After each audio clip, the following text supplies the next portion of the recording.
Assalamualaikum warahmatullahi wabarakatuh. Kami mahasiswa dari Stikes Majapahit Mojokerto, tentunya dari Prodi 1 Keperawatan. Di sini kami akan membahas tentang halusinasi yang disusun oleh kelompok 2. Langsung aja, di sini ada definisi halusinasi. Apa sih halusinasi tersebut?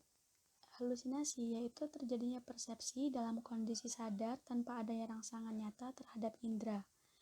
Kualitas dari persepsi itu dirasakan oleh penderita yang sangat jelas, substansial, dan berasal dari luar ruangan nyatanya. Definisi ini dapat membedakan halusinasi dengan mimpi, berhayal, ilusi, dan pseudohalusinasi, di mana pseudohalusinasi ini tidak sama dengan persepsi sesungguhnya, tapi tidak dalam keadaan terkendali. Kita ambil contoh dari fenomena ini adalah di mana seseorang mengalami gangguan penglihatan. Klien merasakan seperti melihat suatu objek, tapi indera penglihatan orang lain tidak dapat menangkap objek yang sama. Kemudian, di sini kami akan membahas juga tentang jenis-jenis halusinasi. Yang pertama di sini tuh ada halusinasi pendengaran. Di mana halusinasi pendengaran ini seperti mendengar suara kebisingan, biasanya paling sering suara orang tentunya. Suara berbentuk kebisingan yang kurang jelas sampai kata-kata yang jelas berbicara tentang klien, bahkan sampai pada percakapan lengkap antara dua orang yang mengalami halusinasi. Kemudian yang kedua ada halusinasi penglihatan, di mana di sini stimulus dalam bentuk cahaya seperti gambar geometris, gambar kartun, sampai bayangan yang rumit atau kompleks. Bayangan ini biasanya bersifat menyenangkan atau menakutkan seperti melihat monster. Kemudian yang ketiga ada halusinasi penghidung. Di sini biasanya klien itu merasakan membaui bau-bauan tertentu, bau-bauan yang aneh seperti bau darah, urin, dan feses. Yang pada umumnya bau-bauan ini yang tidak menyenangkan tentunya. Halusinasi perhidungan ini sering berakibat stroke, tumor, kejang, hingga membuat klien merasakan demensia. Kemudian yang keempat ada halusinasi pengecapan, di mana klien merasa mengecap seperti mengecap darah, urin atau feses atau merasakan hal lainnya yang aneh tentunya. Kemudian yang terakhir, yang kelima di sini ada halusinasi perabaan, di mana klien mengalami nyeri atau tidak nyaman tanpa stimulus yang jelas. Rasa tersetrum listrik, contohnya yang datang dari tanah, atau benda mati atau orang lain.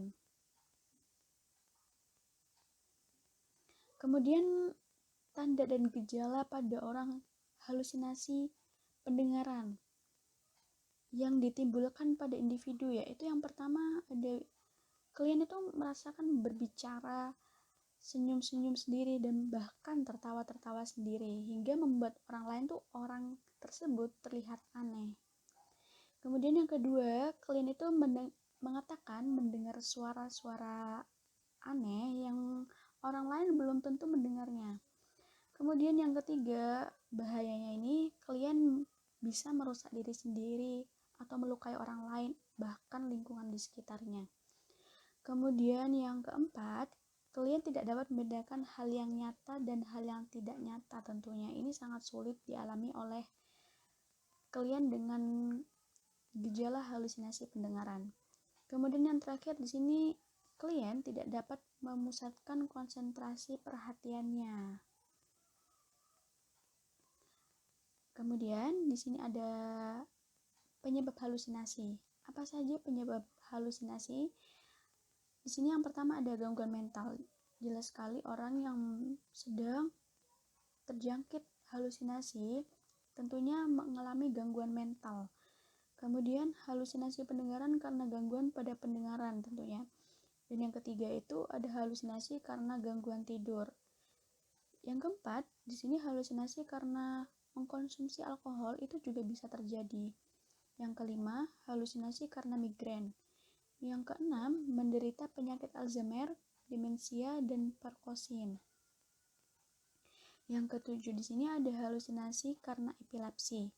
Yang ke-8, penyebab halusinasi lainnya. Kemudian di sini ada fase halusinasi. Dalam fase ini, halusinasi yang dialami oleh klien biasanya berbeda intensitasnya dan keparahannya. Dan tingkat bedanya tentu beda-beda tiap orang. Yang pertama, pada fase halusinasi ini, klien mengalami kecemasan seperti stres, perasaan gelisah, dan kesepian tentunya. Dan yang kedua, klien merasa cemas yang meningkat dan berhubungan dengan pengalaman internal dan eksternal. Klien berada pada tingkat listening atau mendengarkan pada halusinasi. Yang ketiga, di sini klien memiliki halusinasi lebih menonjol, seperti menguasai dan mengontrol klien menjadi terbiasa dan tidak berdaya pada halusinasinya. Kemudian yang keempat, klien merasa terpaku dan tak berdaya melepaskan diri dan kontrol halusinasinya. Ini tentu sangat bahaya sekali. Apabila klien tidak dapat mengontrol halusinasinya, itu bisa menyebabkan merusak dirinya sendiri hingga orang lain. Kemudian terapi apa aja yang mengupayakan untuk menghilangkan halusinasi? Di sini ada beberapa cara yang bisa juga dilakukan. Yang pertama tentunya tidur yang cukup, istirahat yang cukup untuk merelakskan pikiran juga tentunya. Yang kedua, mengurangi stres berlebih. Dan yang ketiga, relaksasi dengan cara menarik nafas, kemudian hembuskan nafas. Dengan cara tersebut, orang bisa menenangkan pikiran dan stres tentunya akan berkurang. Dan yang keempat, di sini ada menambah pergaulan atau teman dengan melakukan cara bersosialisasi dengan lingkungan sekitarnya. Yang kelima, melakukan aktivitas fisik yang bisa merelakskan pikiran seperti berolahraga, jogging, renang, dan lain-lain. Kemudian yang keenam, mengalihkan perhatiannya. Oke, di sini ada asuhan keperawatannya. Contoh kasusnya di sini ada Nyonya S berusia 35 tahun dibawa keluarga pada tanggal 21 April 2020 ke rumah sakit jiwa karena pasien sering teriak-teriak dan keluyuran. Pasien sering marah-marah sambil memukul tembok dan orang di sekitarnya. Semenjak Nyonya S anaknya meninggal, pasien sering mendengar suara atau bisikan yang menyuruh pasien untuk sholat. Pasien juga mengatakan bahwa keluarga tidak ada yang mengalami sakit seperti klien. Setiap harinya Nyonya S sebagai ibu rumah tangga yang hanya mengasuh kedua anaknya. Yang pertama dilakukan, kita melakukan pengkajian. Di sini tanggal masuk rumah sakit jiwanya tanggal 21 April 2020. Kemudian dilakukan pengkajiannya tanggal 22 April 2020. Waktunya yaitu jam 09.00 pada ruangan mawar dengan nomor kamar 215 dengan nomor register 44678 dengan diagnosa medis tentunya halusinasi. Identitas pasien tadi sudah sangat jelas, yaitu bernama Nyonya S dengan umur 35 tahun, agama Islam, jenis kelamin perempuan, suku bangsa Jawa, alamat Mojokerto, dan pendidikan terakhirnya yaitu pegawai negeri, pekerjaannya yaitu seorang guru. Kemudian identitas yang bertanggung jawab pada klien yaitu bernama Tuan P dengan umur 45 tahun, agama Islam, jenis kelamin laki-laki, suku bangsa Jawa, dengan beralamat sama yaitu di Mojokerto, pendidikan terakhirnya SD, dan pekerjaannya seorang petani.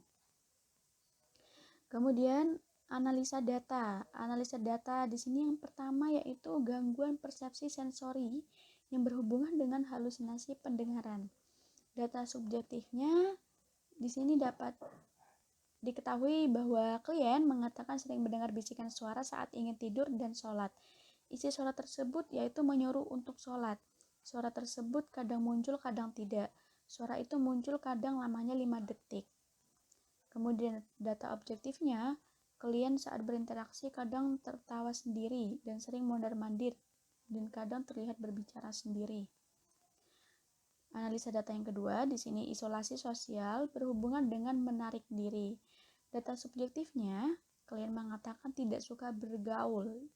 Di rumah pasien sering melamun, berdiam diri, dan tidak mau bergaul dengan orang lain. Kemudian data objektifnya yang dapat diambil, kontak mata itu sangat kurang saat berinteraksi.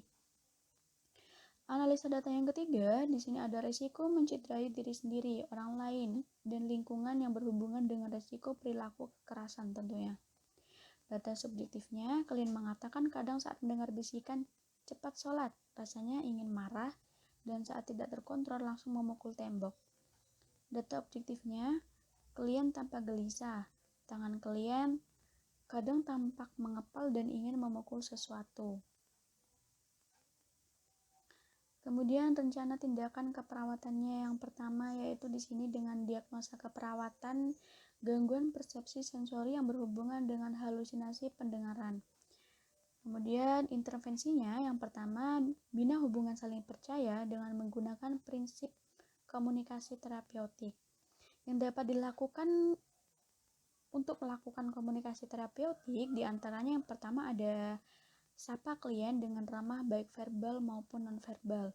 Kemudian yang kedua, perkenalkan nama panggilan dengan tujuan perawat untuk berkenalan lebih dekat dengan klien. Yang ketiga, tanyakan nama lengkap dan nama panggilan yang disukai oleh klien. Yang keempat, buat kontak mata yang jelas tentunya. Kemudian rencana tindakan keperawatan pada intervensi yang kedua, di sini adakan kontak sering dan singkat secara bertahap tentunya.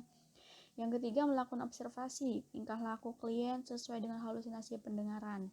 Yang keempat, diskusi dengan klien, apa yang dirasakan jika terjadi halusinasi dan beri kesempatan untuk mengungkapkan perasaannya.